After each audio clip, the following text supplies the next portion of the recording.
aad u muhiim ah oo ay tahay in loo midoobo una ku dhisnaado tala wadaag. waxaan ku guda jirnaa xilligii doorashada sida wasiirada badankooda ay sheegeen oo ay tahay in doorashadu ay ku dhacdo jawi midnimo iyo mid wada tashi si aan u xaqiijino rabitaanka shacabka Soomaaliyeed meel walba ay joogaan.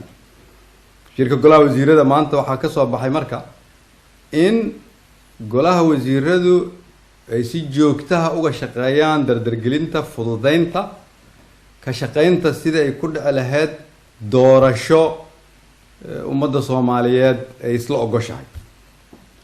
waxaa kaloo halkan laga soo jeediyey in laga shaqeeyo in dadka Soomaaliyeed oo dhan la isu keeno lala xiriiro cid walba, golaha wasiiraduna ay ka shaqeeyaan, xukuumaduna ay qaadato doorka ay ku leedahay si ummadda Soomaaliyeed looga gudbiyo marxaladan.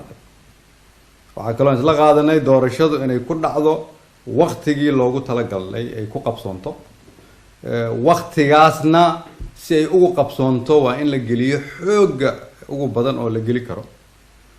sidoo kale waa in laga fogaadaa in ay dhacdo ama lagu shaqeeyo fikir ku salaysan muddo kordhin, sababtoo ah muddo kordhini waxay horseedi kartaa qalalaaso siyaasadeed, mid amni iyo mid dastuuri.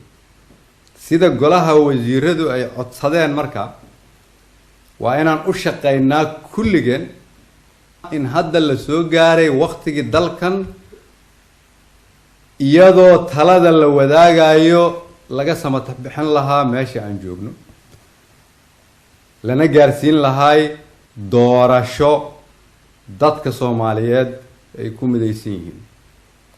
sida aan hore u sheegay, golaha wasiiradu way soo shaqeeyeen, way bixiyeen juhdi aad u fara badan, maantana waa doodeen. juhdigaasna waxaad u bixiseen in shuruucdii iyo shaqooyinkii laydinka rabay aada fulisaan.